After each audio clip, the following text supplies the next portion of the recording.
I'm Bridget Lake, president of the Oviedo Winter Springs Regional Chamber of Commerce, and we are here with Sheriff Dennis Lemma, running for sheriff, serving Seminole County.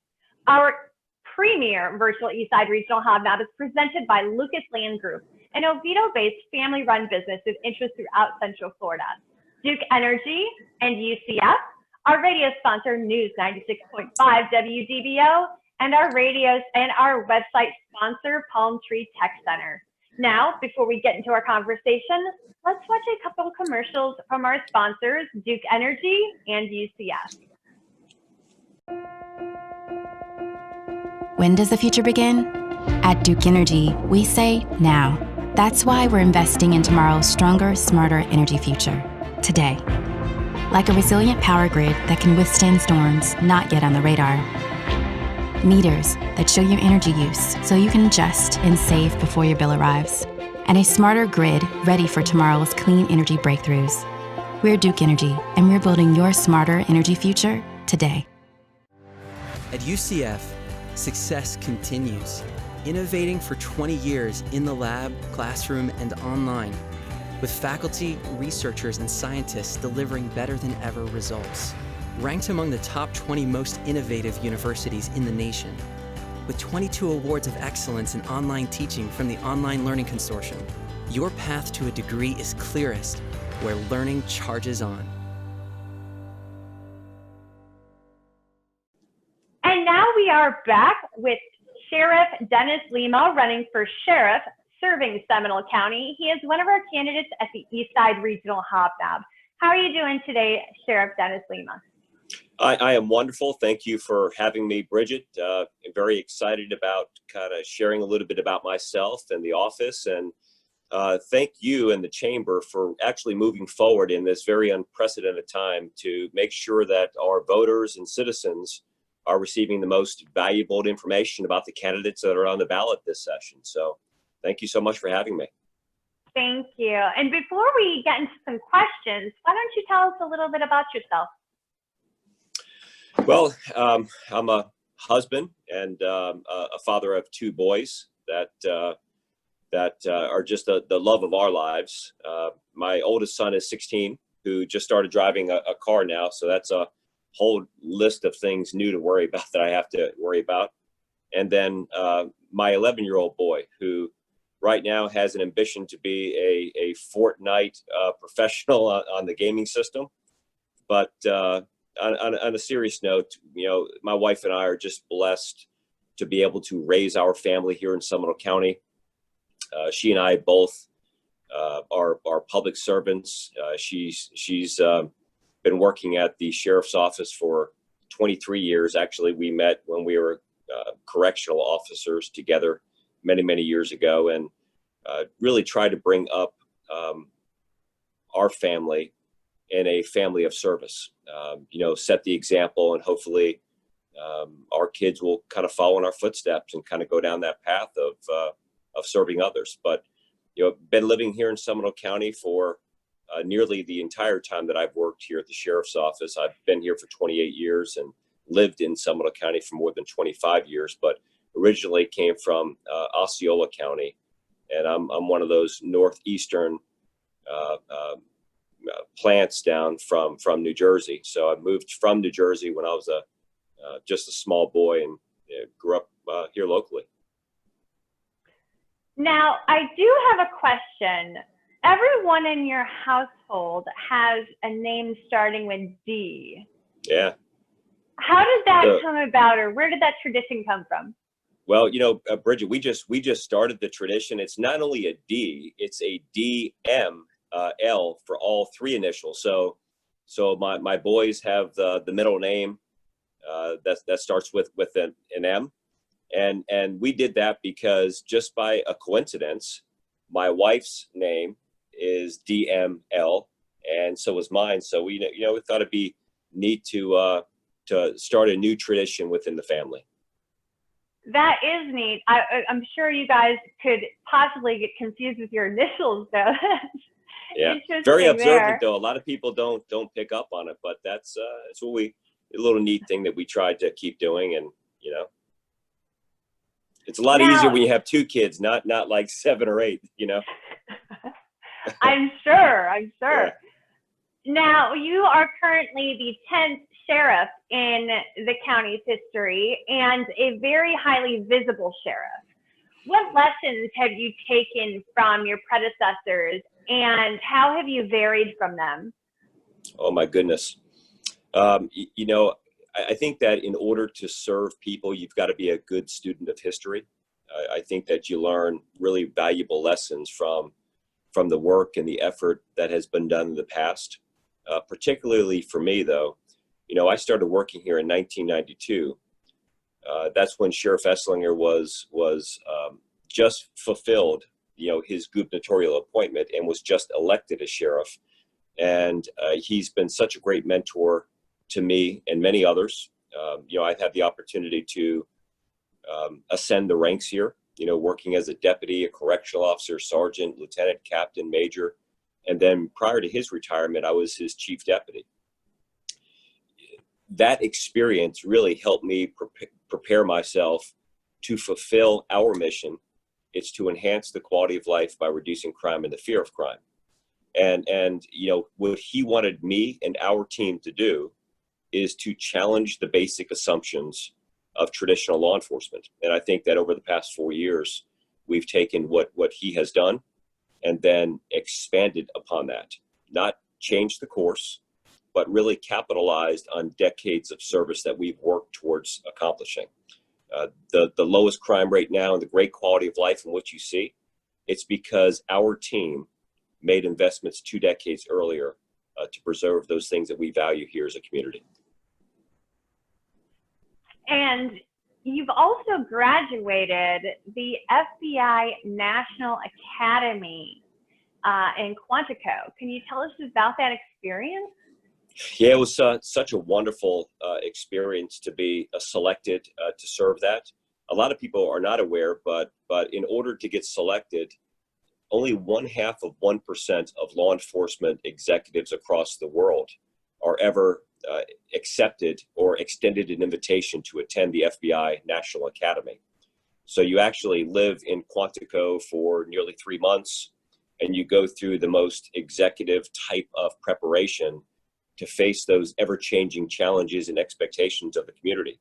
It's one of the highlights of my professional career is having the ability to do that. And I attended there, it's maybe 11 years ago now. I was a captain at the time when I was selected to move to that position. And without question, that has helped me prepare to serve as Seminole County Sheriff today. Now, I know you've been the sheriff, is it 4 years now, correct? Yes, yes. Where do you see, if you get elected, the next 4 years coming? Yeah, so, you know, I think that we face unprecedented challenges right now in criminal justice. And what's unique about our role here is we've always advocated to be the change that is needed, not only here in the county, but the state and nation for that matter. And this is why when you look at our track record of modeling various programs, whether it's the opioid work that we do, the mental health advocacy that we perform, or it's just how we handle crisis, it's a little bit unique here. So what we want to do is to make sure that all stakeholders continue to be involved in that process. It's not just criminal justice. It's not just law enforcement. You know, there's 4 responsibilities that a lot of people are not aware of. When they think about a sheriff, I think that the most visible thing for sheriff is those marked cars and those patrol people that are out on the streets. But a sheriff in Seminole County is also responsible to run the county correctional facility, to be the chief and administrative executive officer of the circuit and county courts. And we run child protective investigations here, have for 20 years. We're only one of 7 counties in the state that does that. We run our own school. We run county probation here. We just got a whole list of social services that we run. So over the next 4 years, we hope to expand that, capitalize on those partnerships that we have built to expand our public-private partnership. I think I've shared with you before when we talked, Bridget, is I got Walmart to give us $500,000 for various opioid programs that we're running here. A great partnership with Advent Health to help people on their course towards recovery. They go in about a $1.5 million contribution, which really helps saves people's lives, but offsets any burden that on taxpayers. It doesn't cost the taxpayers a dime in order to do this. So to really push forward over the next 4 years to really make good on these commitments that we've made, all while continuing to reduce crime and the fear of crime throughout Seminole County. And I have seen that we have had discussions regarding the opioid crisis and what you've done as far as the programs for that. Did you want to get a little bit more into that, or are there other programs that you're really passionate about that you wanted to talk about? Because I know that these are what you've been working on the past 4 years. Yeah, so I think it's important to talk about kind of our overall strategy. Is we are absolutely convinced that crime is a symptom of another problem. And if you want to make your community safer, you must address the underlying conditions that are present that lead people down that path to commit crime in the first place. For some, it's mental illness. For others, it's poor parenting. Some, it's substance abuse. So if we can actually dig in deep and address those problems that are existing, ultimately we make our community safer. We reduce the amount of recidivism. We lessen the burden on taxpayers. And probably most importantly to what we're doing, we actually save people's lives. In my 28 years here, there's never been a time before where people who are incarcerated and participating in our programs have petitioned their judges to extend their sentences. This model right here has, and the judges did that, by the way, they extended them for up to 2 or 3 months. And although I am grateful that that is a reflection of our programs that we offer on the inside, we won't rest until we can offer those services to those prior to their incarceration. Again, there's an expectation that when people come into our correctional facility, or that when people are arrested, we will do something to correct the behavior. And that's why you'll never hear me referring to our facility as a jail, or jail represents the brick and mortar that holds people in. The correctional facility demonstrates the behavior that's expected to occur on the inside. And as you know, this is why when Attorney General Ashley Moody took over his office, she had asked me to chair her transition working group on opioid use. I was the vice chair for the state opioid task force, the chair of the First Lady's drug abuse prevention panel. And we're always called upon, not because of me, but mostly because of what we do as a community. And that's all the stakeholders coming together. Now, I'm going to change this up a little bit and go back to your family for a second. You mentioned one of your sons is a Fortnite player, and he must be a very good one. And do you ever play Fortnite with him? And when you do you win, lose, and do you ever let him win? How does that work? Well, I'll tell you, I've tried to play a variety of games, and I'm just lucky that the office of sheriff is not judged based on how good I am on the gaming system, because he has what he likes to call it mad skills when he plays these games. But seriously, though, as a responsible parent, I have to make sure that I remain kind of in tune to who he's playing with, and just a little bit familiar of what those games are doing and what they're about and all of that. So I do that a bit. I think he's been playing more now because of COVID-19, where it's been tough not to have social interaction with his friends and get out there and play. So there's been more of a demand on the cyber type of environment doing that. But I will tell you, our main thing is we're big into the theme parks. We have annual passes, and we work hard, but we also play hard. And for us, playing is getting out there to Disney World on the weekends or Universal Studios, and my youngest, Dane, he likes to call himself a roller coaster expert, but he'll tell you the speed and the distance and how high every single roller coaster's out there. So I got about 2 or 3 rides and then I'm off. I got to sit on a bench somewhere and kind of regain my composure. Well, thank you so much. Before we wrap this up, is there anything else that you would like to add? Yeah, I just want to really just share just a little bit about the successes we've had. You know, it's been a 4-year period here that we've capitalized on the good partnership and the relationships that we've built over time.